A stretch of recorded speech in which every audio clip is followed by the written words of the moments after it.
This is your time. No question is silly, all right? We're here to brainstorm together. So what I would like us to just start with is in the chat, hopefully you got something from 2 weeks ago or whatever it was. Share a success that you had with a visual you use, some kind of communication, a clearer transition, basically something that you put into place from what you learned. So go ahead and chat. And it can be as simple as I used a visual of a stop sign to get a boy to stop running. So, or if you would prefer to unmute, you may unmute. But I just want to hear some successes.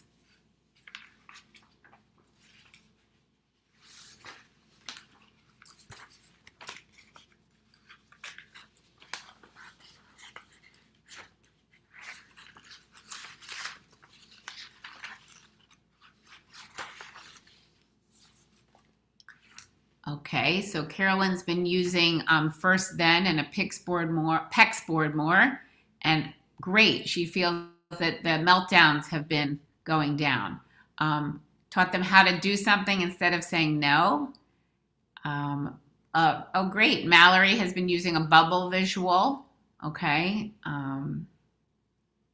Used the hand visual to quiet everyone down. Great. Wonderful. I used a visual along with learning the Arabic word for a few new directions. Wonderful. A visual chart for a student to track his success, social stories and visuals for jobs, and picture tags to move to different areas. Wonderful. Good. All right. And I like to hear that that has been successful. Visuals for feelings to show how I'm feeling and how it relates. Great. And especially that's a really important one, because you can't just talk about visuals, okay? I'm sorry, you can't just talk about feelings. Kids have to see what you're talking about. An individual task schedule for a daily arrival. Wonderful, glad to see. So I wanna go back to this what makes inclusion work. And we talked about it before, that these are the pieces that must be in place. So let me start. But what the piece that I'm going to go a little bit more into is this teaming piece, collaboration and teaming. But I want to start by showing you this short video that I didn't get to show you before. And the one other point I want to make about this before I show the video is I don't want this to be, look, administration, this is what we're not doing. If you look at this visual and you'll listen, it is split. It is some of what the teacher is doing, right? So as a teacher, you've got to work on that teaming. Or as a teacher, you have to make sure you're using your adaptations and your support systems consistently. As a teacher, you also, not just administration, you should be working with families and explaining what's going on. So let's watch this short video.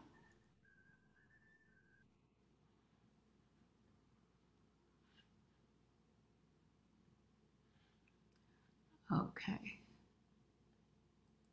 All right.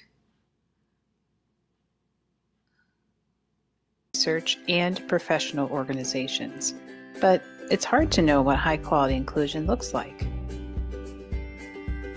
Early choices can help.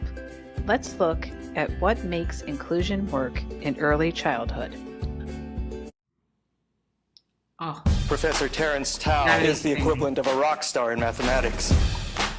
Is it a commercial? Where did this come from? Here we go again. Skip ad. Okay. It all starts with a vision, developed with input from families and the community, supporting the belief that all children can and will learn, and that children and families are full members of the community. Speaking of families, programs need to collaborate with families intentionally to support their participation, incorporate their input, and to connect them with resources. What do the classrooms look like? Program-wide, teams should use best practices to support, monitor, and enhance learning within the regular early childhood classroom. This includes embedding specialized services into the routines of the day. To support individual children, Teams use adaptations and support systems that are based on each child's individualized education plan. Natural supports are provided for each child to promote engagement in activities and peer interactions. Let's talk about collaboration.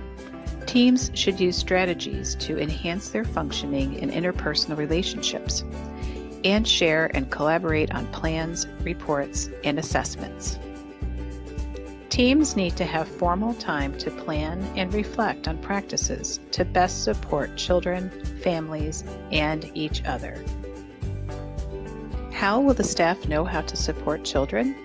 They need professional learning through a variety of venues based on individual needs and the program's continuous improvement plans. To support all of this work, high-quality, inclusive programs need administration that provides leadership to support inclusion in concrete and identifiable ways, such as implementing policies and procedures that support continuous quality improvement related to inclusion. Ready to dig deeper? Please visit our website, www.eclre.org, for resources related to all aspects of early childhood inclusion. All right. First video, a success. All right, so back to the PowerPoint.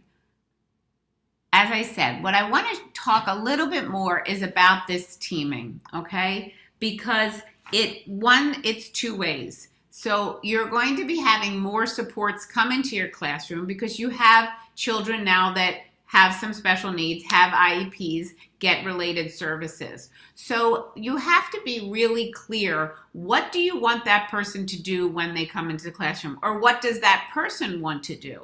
And really you want to look at when is the best time for that person to come into your classroom. And when the related services come in, it's not speech time, it's not OT time. They're going to integrate into your classroom. So you really have to have an open discussion.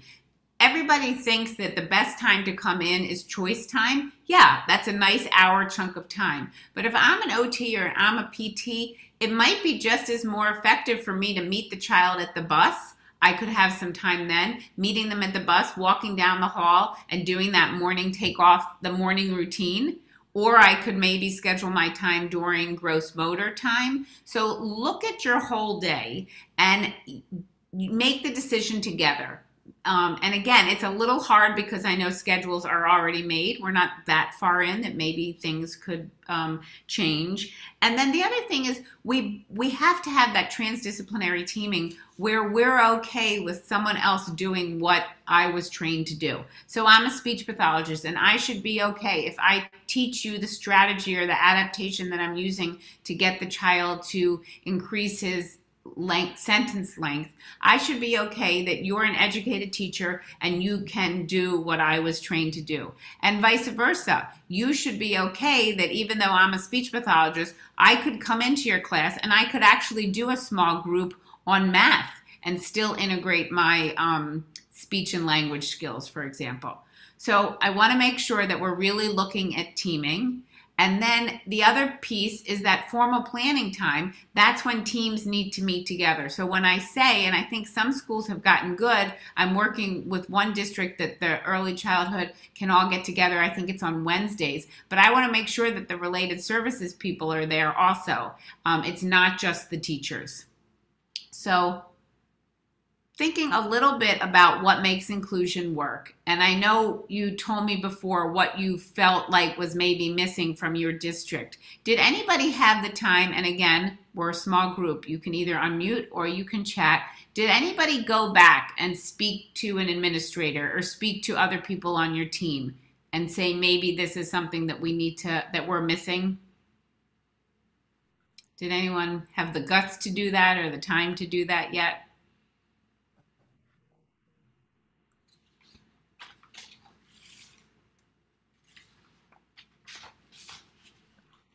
For me, I wasn't able to do that. I wish I were. We're in transition. A lot of different things are going on. Our principal has left for a year. She's on leave. So there isn't anyone really, except for maybe the curriculum coordinator. So we're still trying to transition to a interim principal right now. But okay, so a lot of go ahead. Well, I was just going to say those things happen, right? And I think you're right. Probably you coming and saying this is what makes inclusion work right now is not going to be top priority. So that's why I made that point today, saying you then, Leslie, and you with your other team members, maybe you can work on the teacher part of it. You know, how are we doing with teaming? How are we doing really looking at their IEPs and making sure we're adapting? And I don't want to just focus on our kids that are being blended, because we know these are all best practices for children in early childhood. So I think for now, while your district is in sort of this flux, I would focus on the teachers doing the part of the wheel that, you know, you can make sure is working. But that's a good point. Sometimes when, you know, you could work with the interim principal and then she's gone and then you're back to square one. Yeah.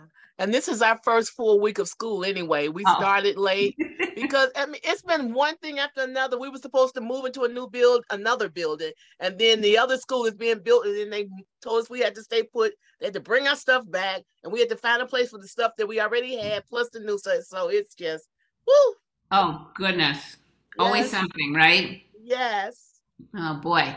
All right, Doris, you said, I've not spoken with my administration, but I did speak with the speech therapist about teaming for one of my students. Great, great start. It's the little starts, okay? We only have blended classrooms, so we're looking for ways to make it as successful as possible. In the last 2 weeks, we've had discussions around visuals and reducing verbal, and we started our weekly team meeting. Perfect. Okay, it's the little steps. You can't do it all right away, but I'm glad to see a few of you have made some steps. And refer back to that wheel of what makes inclusion work. All right, great. Okay, we're going to go back to our friends, the visuals, which it seems like a lot of you really are using. I'm going to start with my 5-minute video that I really, really like, because it really shows how important visuals are for us. And I did this follow-up presentation for another district, and I had a teacher say that I've tried visuals, they don't work. So my response to her was, when a visual doesn't work, we need to look why. And I'm going to go into that. I spoke a little bit about there's a hierarchy, and this video talks about it. We're also going to talk about, have you been using them consistently? Okay, someone talked about using a visual for a morning routine. I can't try it twice and then expect the child to be doing it independently. And everybody's different.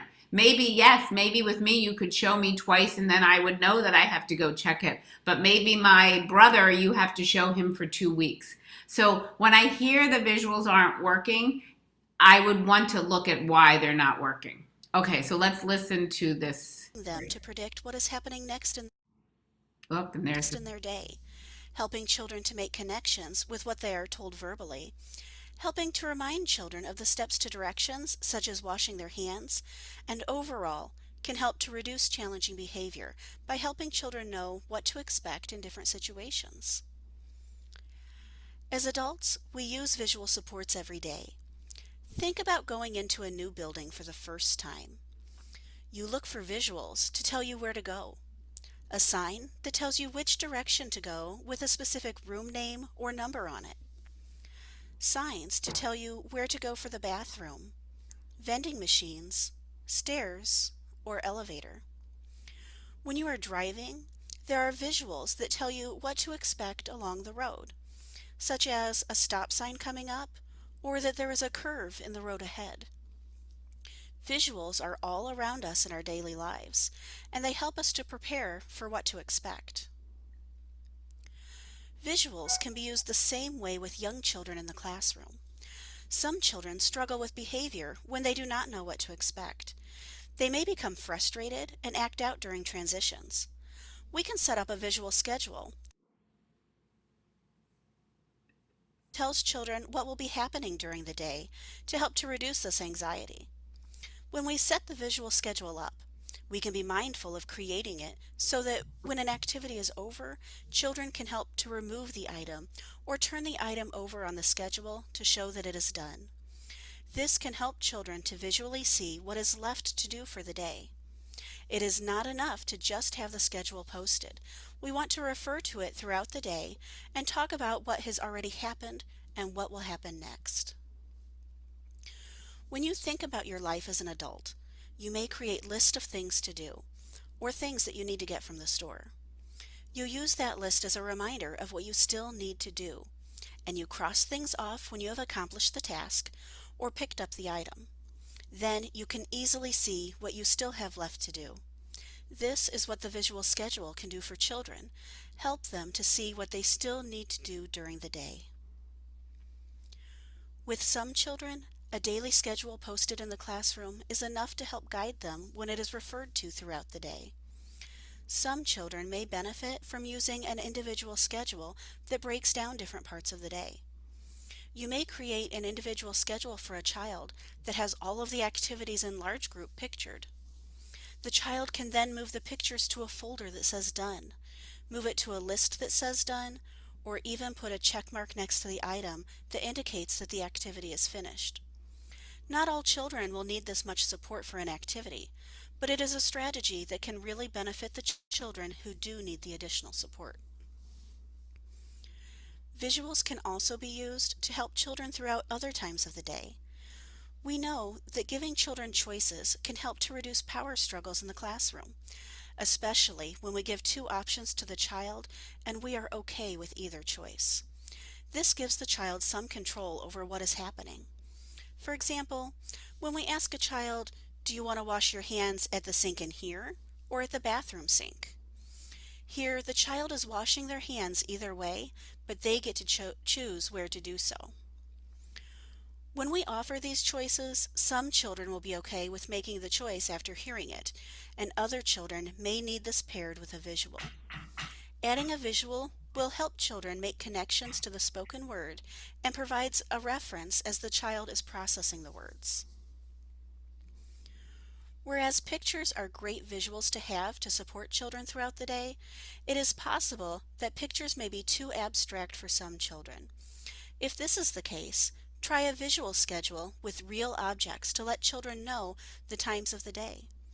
You might use a book to represent story time, a shovel to represent outside time, and a favorite toy to represent choice time. There can be a basket set aside for these items to be placed in once the activity is over. When you give choices to a child, you may need to use real objects. If you are helping a child choose between the block area and the dramatic play area, you may use a wooden block and a doll for the child to see to help them make that choice. This helps to make a more concrete connection for the child. When we pair visuals with directions, we help children to understand what we are saying quicker than with words alone. Children need processing time to understand verbal directions. When children hear a sentence, they process each word separately as they try to make meaning of what is said. When we add visuals, children are easier able to make meaning of what is asked of them. One of the nice things to keep in mind with visuals is they do not disappear like words do. The children can easily look back at the visual as a reminder of what was said to them or asked of them. This helps children to become more independent with their routines, as well as decrease confusion about what is expected, and can help to reduce challenging behavior that comes with not understanding what to do.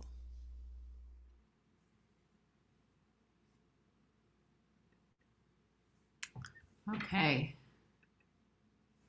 I really like that video because it, first of all, it shares that when we're talking about visuals, I'm not just talking about pictures. Okay, so we're going to get into that point of using real items. But so many, when we want a child to make a choice, for example, especially now at the beginning of the year for a 3-year-old that hasn't made choices before. So I've added some different pictures here, and on the bottom left, I have a little choice board for centers, okay? So if you're having kids pick what center they want to go to, they put a little dot. And then I also am learning to see, oh, there's 4 dots on the art center. That means I can't go there. I have to make another choice. So this is like a double visual for the kids to see and to learn a routine that we're doing. Now, Some of us, again, might have that visual, I do well, I know where to go. Other kids, though, might make that choice and still not make it to the art area. So as they said in that video, maybe you need to give them a marker and they know that they go to the art area. The other reason I like that video is talking about how we as adults use visuals, okay? We use street signs to know what to do. And they're not taking those signs away from us, right? They haven't taken the stop sign off at the corner by the school because I know to stop.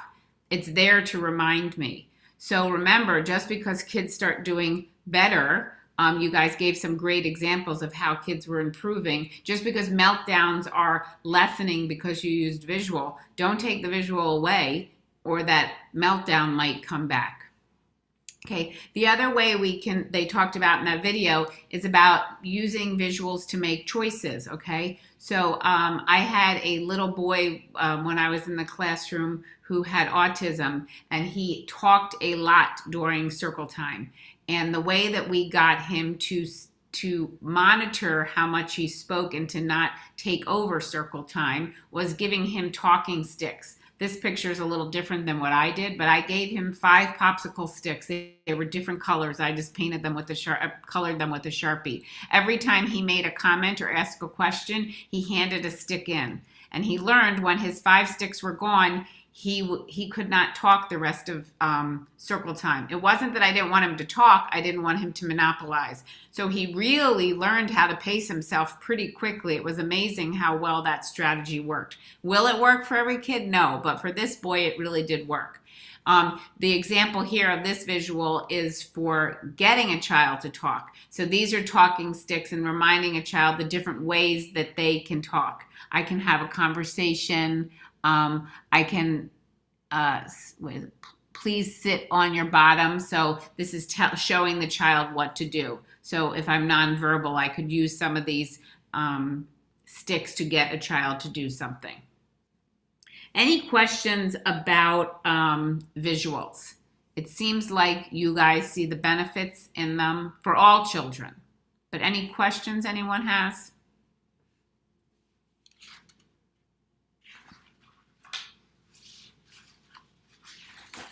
Great. You like the talking sticks. Yeah, it really worked well with this child. And the other thing is, we talked a little bit about this, explain to the class why he's holding those sticks. Okay, that he has a lot of information he likes to share, but in Circle, we give everyone the opportunity to talk. So he or she is going to make sure that other children have a time to talk, and these sticks are going to remind him.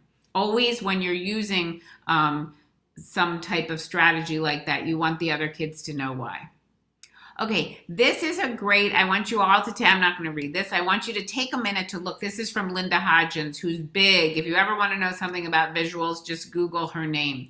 And she said, this is 25 reasons why we should use visuals in our classroom. So I want you to look at this list and just count how many ways do you think that you use the visuals?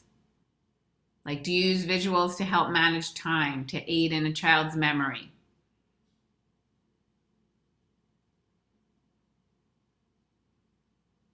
And if you want to just type the number, like, are you surprised?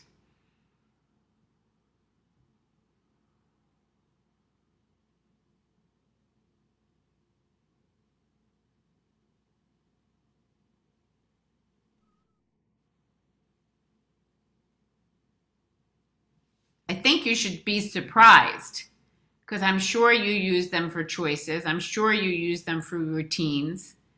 I'm sure you use them to communicate rules, to learn vocabulary.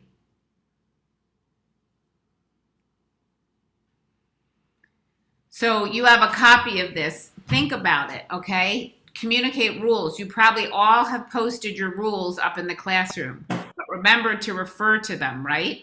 It's not enough just to have the poster up on the wall. I want to refer to that visual. Learning vocabulary. It's not enough just to write in the 3 languages that are in my classroom and post that vocabulary word. I have to refer to those. Wow, 21, impressive. Anyone else?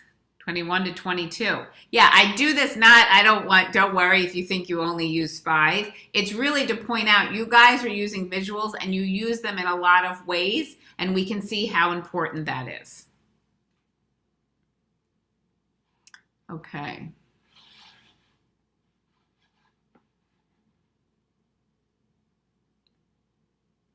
Okay, so I keep talking about this hierarchy of visuals. This is from Susan Stokes, who we had speak many times at StarNet.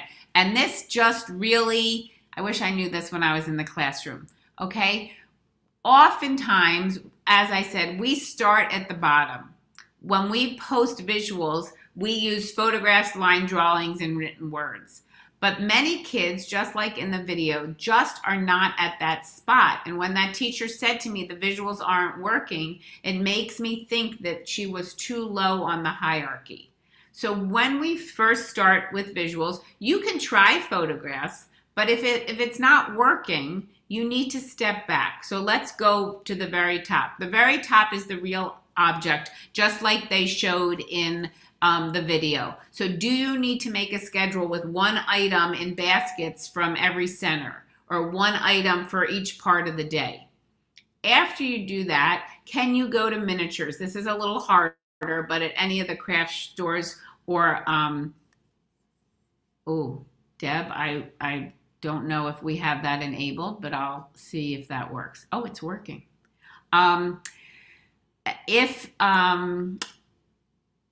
So next you would go to miniatures, right? Just so maybe the child can hold the little object, and you can get them at Amazon or Michael's, Joanne, any of the little miniatures for a dollhouse.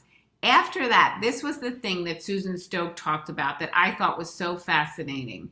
There's something called a Toby, which is a true object-based icon. And what she said is many children can't go from that flat picture from a 3D object, a miniature 3D object, to a flat picture. They can't make that transition. So to help them make the transition, take the photograph and cut it out. You've now made a one-dimensional thing two-dimensional, okay? So do you see the picture? That's a beanbag, and it's just cut out. Sometimes that clicks for children and helps them before they can transition to a photograph. So it's not necessary to do this for everybody, but if you have a child that was doing great with objects, they even did great when you had little objects, and all of a sudden you're going to photographs and they're not doing so great. Wait, does everybody have a sound problem? Can people hear me? Yes, I can hear you. Okay, so it's just Deb. If you have that problem, go to this hierarchy and look if you need to maybe take a step back from photographs and try some of these Tobys, the true object-based icon. And it's not very hard. All you're going to do is, so for example, the picture of Winnie the Pooh would be cut out, okay? And you wouldn't have that background just blue there. All right, so that's our hierarchy. Now, on to schedules, which I think we really are using. But I just want to enforce again the purpose of that schedule in your classroom. It really is communicating the sequence of events that are happening for the day. And again, go back to yourself, right? Don't you want to know what's going on? Don't you want to know what's going on for your day? So I look at my calendar on my off day or whatever, and I say, okay, I have the dentist at 11, then I got to meet so-and-so for lunch, and then I'm whatever, doing laundry. So it's the same thing. The kids want to know what's going on for the day. A visual schedule tells the student where he or she should be and when he or she should be there. So again, just think of those two reasons that I told you and try to consistently use your schedule. How do you guys feel that you've done using your schedule? Are you moving an arrow, turning the picture over? Anybody?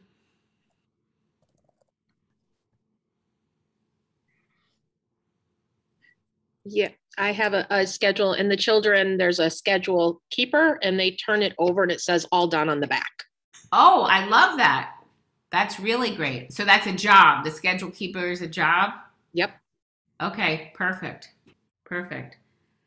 I added a picture. I don't think I talked about this last time. This picture here, this yellow schedule, this was made by a mother. I forgot to bring it home before I showed it live. She took like 8 file folders and she broke down each. So if you have a visual schedule of 8 activities that happen during the day, so morning meeting, centers, gross motor, snack, whatever, she made a individual schedule for each thing that happened during that. So if it was circle time, she had maybe 5 pictures of what happens during circle time. And as that activity was going on, the little boy held this kind of binder folder thing in his lap, and he would rip the pictures off and put them into stop. This helped him get through the activity. So we talked about individual schedules, but again, if you have a child that really can't participate or sit in an activity as long as the other children, maybe giving them an individual schedule would let them know what is coming next within that activity, and that can sometimes help. So you're saying that you need to get better. I keep having to switch things up due to behavior. Okay, but even if issues are going on in your classroom, talk about changing your schedule, okay? Because I want to know. So for example, I got a phone call today that I was supposed to have a doctor's appointment Thursday and the doctor can't see me at that time. So my schedule is now changed and I needed to visually look at my calendar to see when I could reschedule that appointment. So talk about it with the kids. We used to go to gross motor after circle, but now I think it might be better for our bodies if we go to gross motor whenever. So no issue that we're still very new into school. So this is a good time to be making these changes. Anything else about schedules?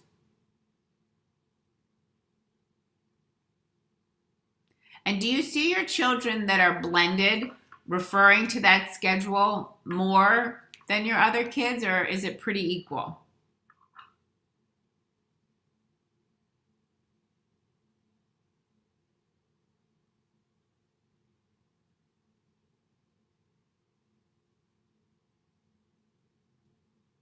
Guys are a quiet group.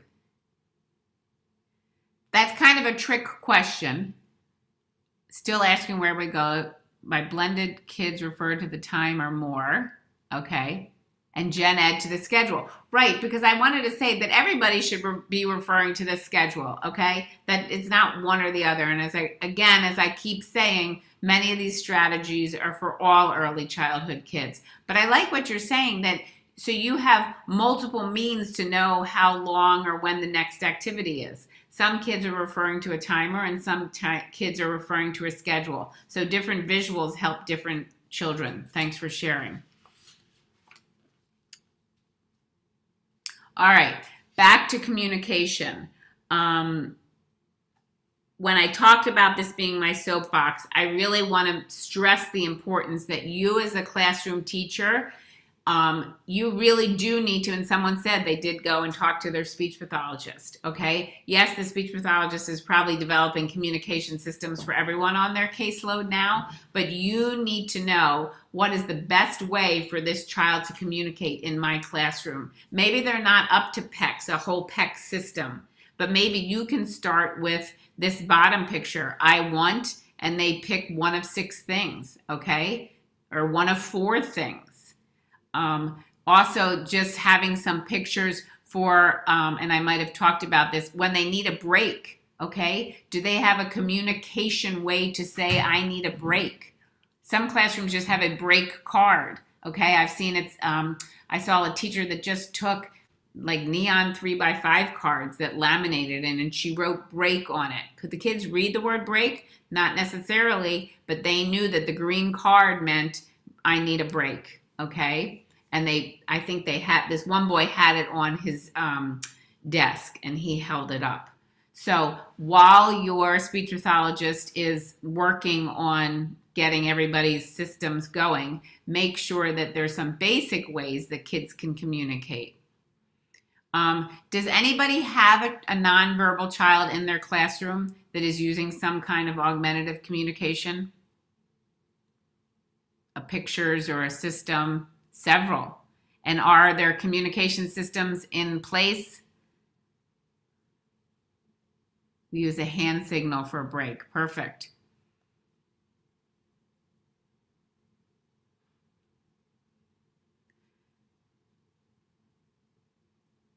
So again, it's early in the year, but by the end of September, I hope that your kids have a way to communicate, because we talked about meltdowns, and if I don't have a way to communicate, I can guarantee you I'm going to have a meltdown. All of them are working, and we're increasing using them, and the staff is supporting. Great.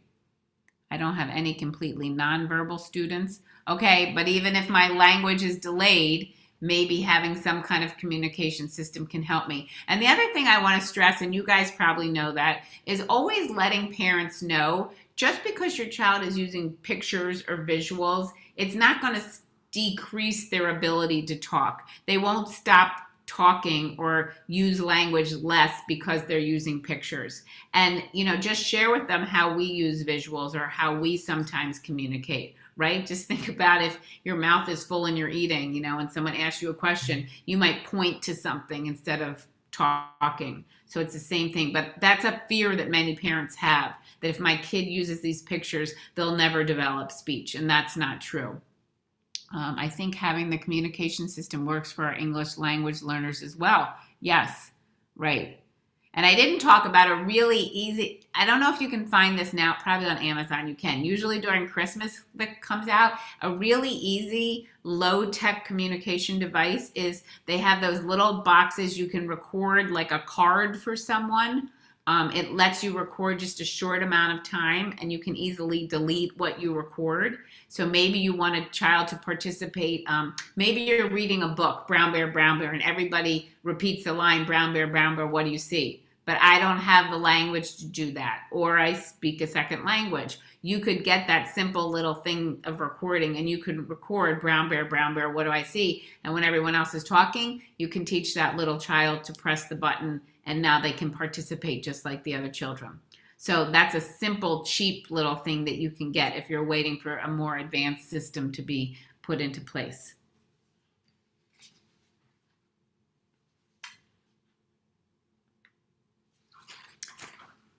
Okay, so back to adapting. And again, I'm doing a full presentation on adaptation specifically.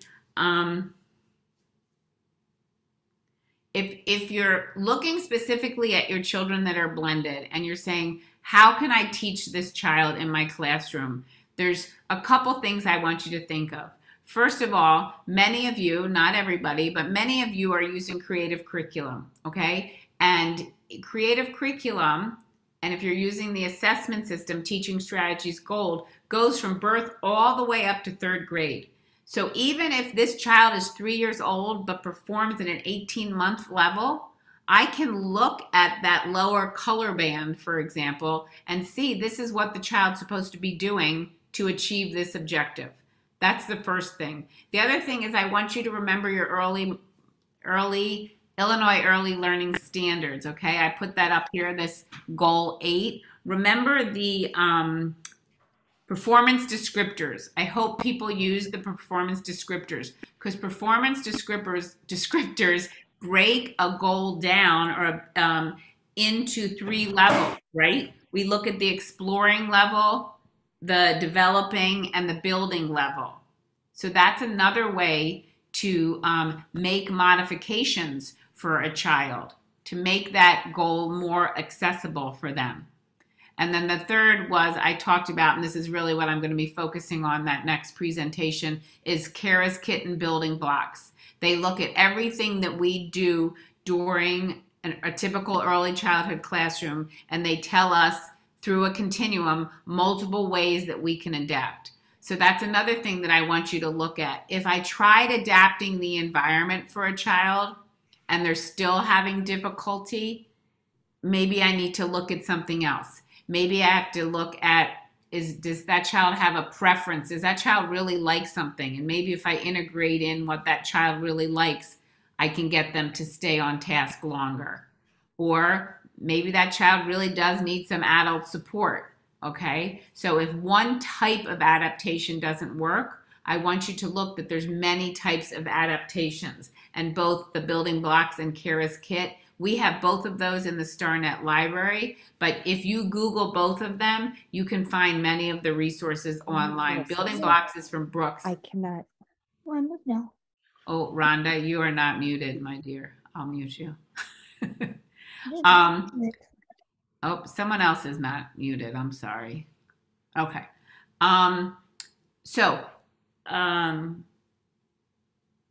So who would like to share? Was there a specific adaptation that you have done? Both of these books have been out for a long time. Is there anything that you did to your classroom to accommodate for a child, a type of adaptation? Do you have some special equipment in your classroom? Is there something a kid likes that you integrated into a center?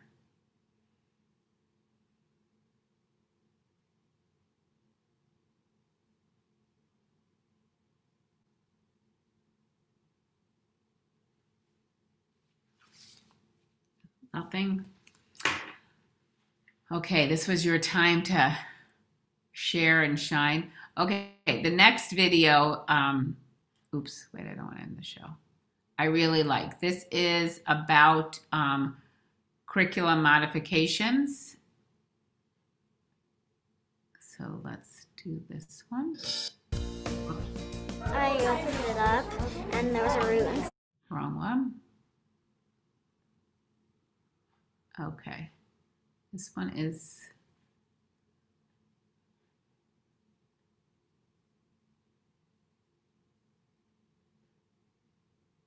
This one was having some buffer issues before. Hopefully it will start.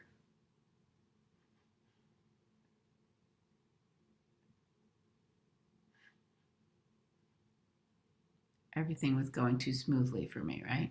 Here, let me.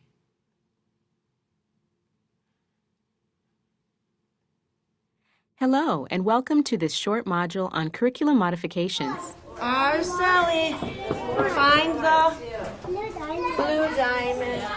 You'll learn what we mean by a curriculum modification and see some of the different types of modifications that teachers can make. Curriculum modifications can help children take full advantage of the learning activities, routines, and materials in your classroom or in any learning environment. These modifications can be helpful to any child who is struggling to participate. The House framework helps us organize the important components of effective practice that support school readiness for all children. The foundation of the House represents effective and engaging interactions and environments. The pillars contain the research-based curricula and teaching practices, as well as ongoing child assessment. The roof represents highly individualized teaching. All the components interact with each other and are necessary for effective practice and positive outcomes. Curriculum modifications fit into the roof of the house, highly individualized teaching. The roof consists of 3 tiers of support: modifications, embedded teaching, and intensive individualized teaching. In this module, we learn about curriculum modifications. A curriculum modification is a change to a classroom activity or to the classroom materials in order to maximize a child's participation. These changes aren't big, but they are intentional. Could you ask him if there's anything he wants me to know about the caterpillar? Here's one way to think about the significance of curriculum modifications. They are small changes that can have a big impact. He said that, like, see that walking. You see him walking. There are many ways to modify or change the curriculum. It can be useful to think about 8 different categories or types of modifications: environmental support, materials adaptation, activity simplification, child preferences, special equipment, adult support, peer support, and invisible support. Let's take a peek at each of these and start to learn more about making modifications. You may already be using some of these practices. Environmental support means that you alter the physical, social, or temporal environment to promote participation, engagement, and learning. Materials adaptation means that you modify the materials, make them bigger or easier to use. Nice job. You wrote your name. Next. Let's gonna add this. Your fingers on the sticker. There we go. Simplifying the activity means that you break it down into smaller parts or even reduce the number of steps. Okay, what's next, Markel? What is next? What's next? Boots first and then Colt. You're right. Boot first. Another way to modify the curriculum is to take advantage of the child's preferences. Use preferred materials, activities, and people to encourage the child's participation. You can also use special equipment to help a child gain access to an activity or use toys or materials. Adult support is another type of curriculum modification. Adults join in, they model, and they encourage. And so do peers. It's moving. Yes. Look, it's still moving. Peer support means that other children model and encourage participation. Finally, there are modifications called invisible support. I think what helped was when I asked him to take the leadership in the drumming, he really was very interested and engaged. Sometimes teachers rearrange naturally occurring events within an activity to help a child participate more fully. There are many ways to modify the curriculum. Use our longer module and the mini modules that provide more description and examples of each type of modification. Use curriculum modifications, or simple changes, for children who aren't taking full advantage of the learning activities. Use modifications when a child isn't able to use the materials or toys. Use modifications to help capture a child's interest in the activities, interactions, and routines.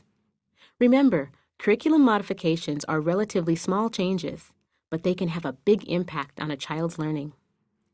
Thank you for listening.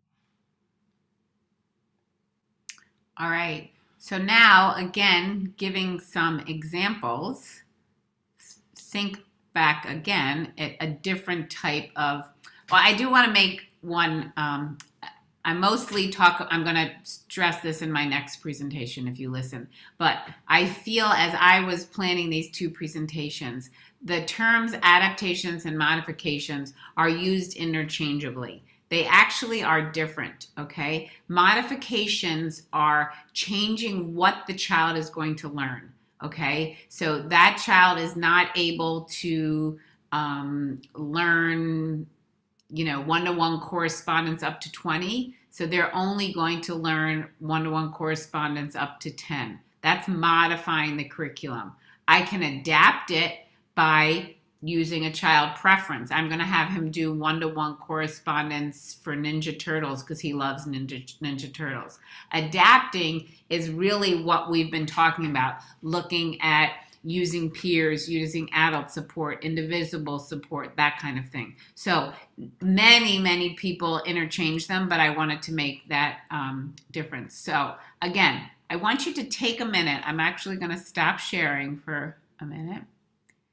Think about wait, I can't stop. Okay, there we go.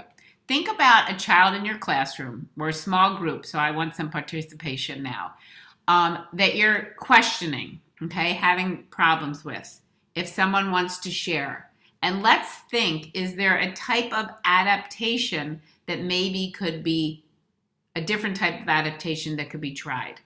Because again, we want children to be able to fully participate in the classroom. Okay, so this is the beginning of the year. We're definitely struggling. Somebody talked about still changing their schedule because of behavior issues. So would someone like to share?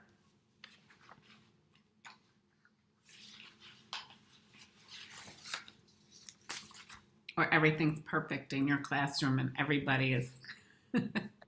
So I have, I'm the one that mentioned that I have to switch things up from the schedule just because I noticed I was losing attention from many of my students, not just my students with IEPs, but my gen ed students, because of the behaviors that were taking place. And those are just literally talking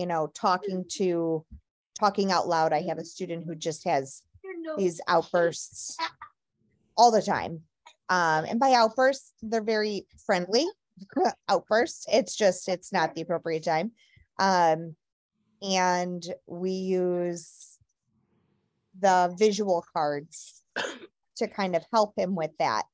But then he just continues to talk. So we haven't quite figured that out. Now, I have 20 in my classroom, and 6 are on our special needs. So another one of my students doesn't like to sit, so we've tried different like standing. There's a square so that they stay in their spot. We've tried a stool seat, we've tried a cushion. So we're trying to figure that out too, because they tend to just not have, or this particular child just does not have the concept of personal space yet. So as this child gets up, we'll just walk over everyone and fall onto kids because they don't have the ability. Go ahead. Sorry, I think you brought up a good point. Sometimes before we can even figure out what adaptation, we have to look at what the issue is. So is it that, and I'm not saying that you don't know, but I'm asking myself, is it his attention? Is it sensory? Is it a personal space thing? Because if it's attention, maybe all those other things are happening because I just can't stay in this activity long enough. So if it's attention, do I need an individual schedule so I can see how much longer this is going to be? If it's attention, am I not expected to be at circle the whole time? Can I stay for a bit and then there's one activity that I'm allowed to do? If it's personal space, do I need to do some of those things like you were saying, a cube chair, or even being a little bit out of the circle? Would that help me? The one thing, I don't know when you started school, but you mentioned several things you've tried for him or her to sit on.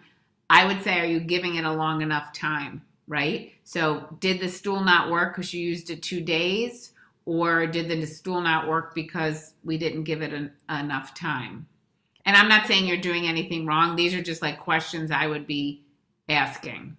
Right. And so, I mean, just to briefly cover that, the stool, it was dangerous. Okay, good. That's why we had to take it away. Same with the peanut ball. You know, as soon as there's a safety risk, at any given point, especially because one of these students is not identified yet as special needs. I just don't take the chance. So I take it away regardless because I don't have the assistance to teach the child necessarily how to sit there and properly. Right. So that's when it gets into, and you raise a good point. Yes, you have 20 kids and you're trying to still teach the others. So that's again where we want to look at our teaming. You know, could the OT use some, if this child does have minutes, one child you said is not identified, but if the child is identified, that's when I would prefer the OT to be using the child's minutes in the classroom and help me figure out what can I do to help the child sit here. Someone talked about using a gel cushion, okay? And the other thing I like to say, and I think you guys know this, is for sure, yes, we start the year off, you know, we have those cute little rugs and you sit on the letter or the shape or whatever. Not everyone can do that. So 16 of your kids can go sit on shapes. One kid can sit on a gel cushion. One kid can sit in a cube chair. One kid can sit in a rocking chair. So just, again, we need to meet the needs of every child. So, yeah, so thank you for sharing that. But I would ask those questions. But we'll go back. What do you think it is? Do you think it's sensory? Do you think it's attention? Do you think I was referring to 3 different students. Oh, okay. So, okay. One is attention. The other one is more there. It's a lot of behavioral, young, you know, just learning the ropes of what school is, you know, the rules and routines. And then the other one, I don't know. I mean, there's a lot going on. So, okay. And I think you brought up an important point, right? look at the age of your kid, right? And someone said they're only, I think Leslie, just her first week of school. Okay. So some of these issues we might be seeing are expected of young children learning. You know, my first year teaching, I taught 3-year-old summer school. And I use the example when I said line up. Well, if I've never been to school before and I live in a family of 4, we don't typically line up, right? So that was something I had to teach the children how to line up. So right now we're still doing some of that regular skills that we're teaching our children and figuring out. But thank you for sharing. Anybody else want to share somebody that they're questioning or still trying to figure things out?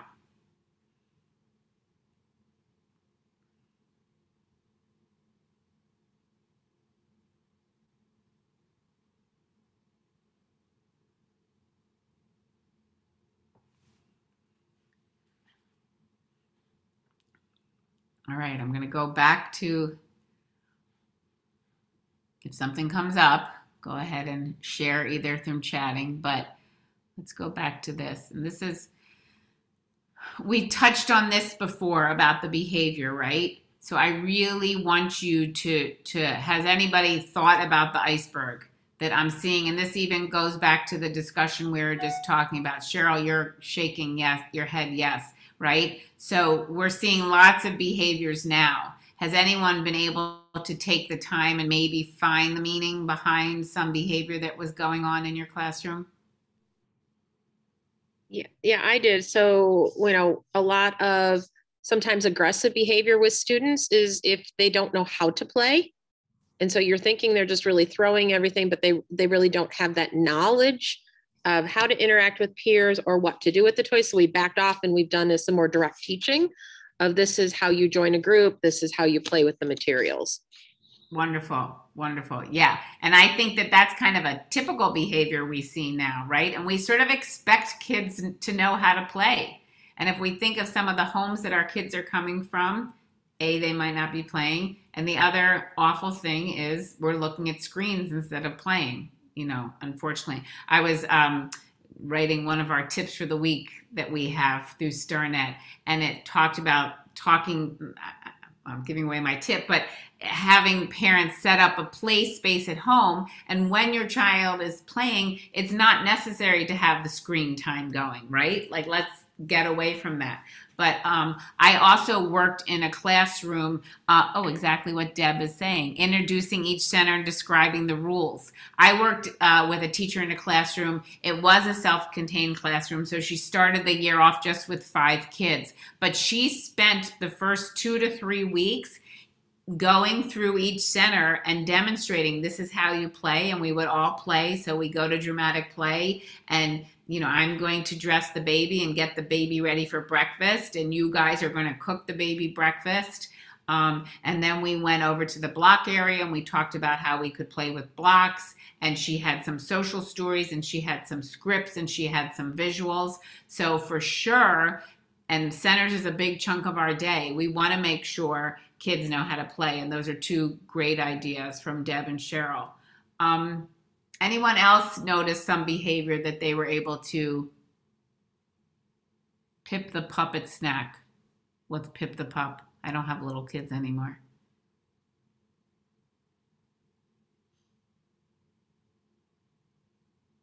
Deb, do you want to share what Pip the Pup is? Preschool for all. It's a story that introduces Pip the Pup and how Pip behaves when he comes to snack, the rules. So it's going along those same lines, following, you know, at snack as well as at the other centers. Perfect. And yes, I love literature, right? There are so many good books. I talked about that before. So many good books out there to explain things to kids. Pip the Pup might be a great one for the whole class, but then you're going to have that kid that still is not doing what they're supposed to do at snack. So maybe I take that book out again and go through it with the kid. Good example. So again, let's look at some of these. And again, it's not always behavior, right? Kind of what Cheryl said, like maybe I did not have a skill and that's why I was acting out. So continue to refer back to this iceberg because I think it really can answer a lot of questions and cut down on frustration. So this was the video that I didn't show last time. Wait, let me see if there's something ahead of this. Okay, before I show the video, I want you to reflect, okay? And you don't need to share this, but I'm going to have some silence. And if you would put one of these questions that I'm asking for, I'm looking for people to chat. And Rhonda told me that there are, how many people? 14 people. 14. Okay? 14 people. So in your reflection, think about this. Is there someone that you can talk to for support? Okay? That person could be StarNet. That person can be an administrator. That person could be, you know, a speech pathologist, an OT, a PT, another teacher. Is there something that you could try? So I gave you some even more information on visuals, communications, on schedules. We were able to watch some, what I think were some pretty good videos. Is there something that you could change? Is there something you'd like to learn a little bit more about? Okay, so think about some of those questions. This really was a follow-up to share and to problem solve. You guys are kind of quiet, but that's okay. So reflect for, I'm going to be quiet for, which is hard for me, for several minutes. And I just want you to think, and if you don't mind, share in chat something different you could change, someone you could speak to for support, a question that you're maybe still pondering.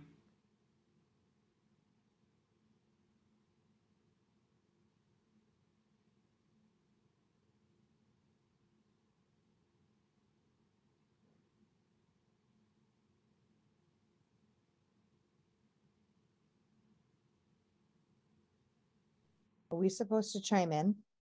You can chime in or you can chat. If you want to speak, that's wonderful.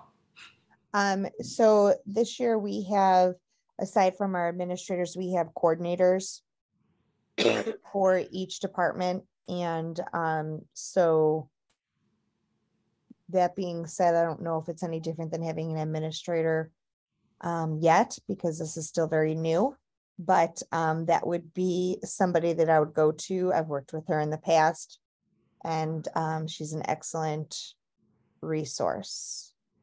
So very good point, right? Sometimes our administrator is the principal in the school, and I hate to say it, EC is like the least of their worries sometimes, right? Yes. So, yes. Right. So if we've been given, if you're lucky enough to have an early childhood coordinator, that would probably be the more effective person to go to. So good point. Special ed director. Oh, wait, you guys are chiming in and on me. Okay, asked a social worker to come and observe and give me some points. Exactly, right? I like to say when StarNet comes into your classroom, it's not that we're smarter than you. Sometimes it's that outside pair of eyes that can see something that you don't see because you're in there day in and day out. Okay, using some play schemes and visuals, that's a great one, okay? Speaking to your special ed director to have a presentation to help them understand sensory behaviors. Good, okay? We talked about the social worker. Collaborating, we have a PST meeting today for a student, and I started to think it would be helpful for me to collaborate during OT sessions to model for the OT. Yes, and how I would use PECS. Right, so I like that. Carolyn, you're a speech pathologist. I keep talking about the related services collaborating with the teachers, but for sure it would be wonderful if the related services had time to collaborate with one another. Oops, I did not mean to do that, but we can go back to it.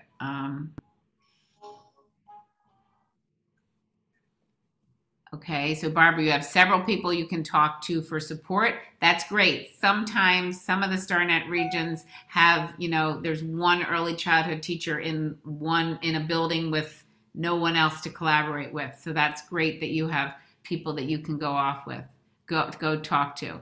Bounce ideas off our social worker. I want to find ways to support my teachers so that they can understand the why and continue those supports and strategies. Good, right. I think the why is really important, right? And some of those answers you can get from early choices. I'm I'm happy to share any of their website information. They have a ton of information on their website. Yes, go to your early childhood administrator. I can seek help from my supervisor. Okay, great. So I think you guys know where you can get help from. Yes, and looking at your whole related services team. So anyone else want to share something? Oh, actually, I can stop this share and let me show you this cute little boy. I'm breathing a sigh of relief that everything has worked this time. Okay. This boy is for all of us.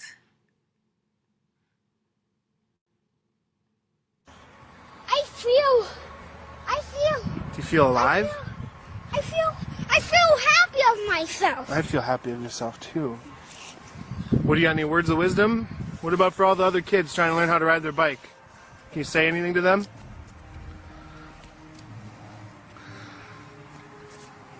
Everybody, I know you can believe in yourself. If you believe in yourself, you will know how to ride a bike. If you don't, you just keep practicing.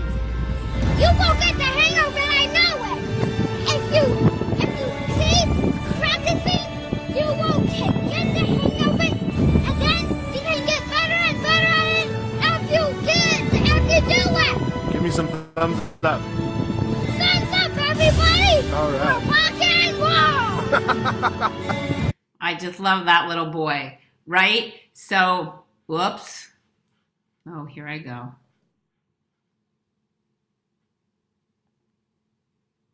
Wait a minute. Where is everybody? Rhonda, am I still here? Or did I just sign out? You are. No, you're here. Okay. Okay. All right. Phew. All right. There I am. Oh my goodness. What keeps happening? Okay. So you can do it. All right. That's not just for your kids. That's for you. You can do it. It's not easy. Okay. The examples you gave, right? That's the beginning of the year. There's children with many, I don't even want to say issues going on, right? They're developing. They might be new to school. They might be new to having these peers as models, right? But these basic supports that I've talked about are there for you, and use them. But I do want to share, before we end, StarNet is here for you also, okay? COVID is kind of over.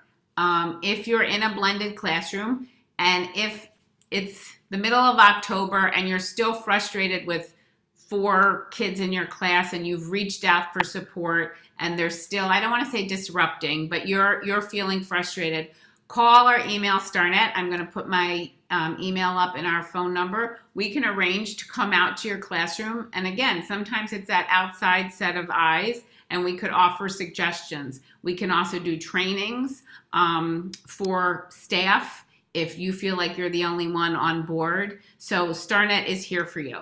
So thank you. You guys are going to have a good year. Rhonda has put up, we're done a little early, but that's okay.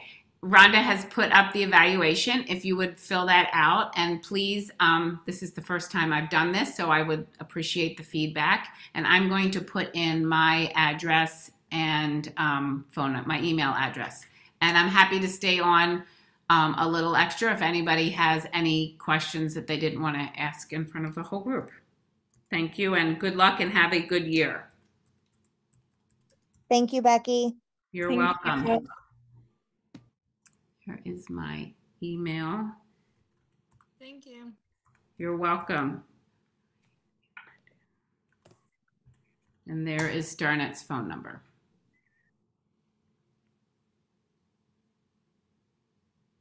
And once you open up the evaluation, it's not necessary to stay online, but I'm going to stay. Rhonda, we can stop the recording.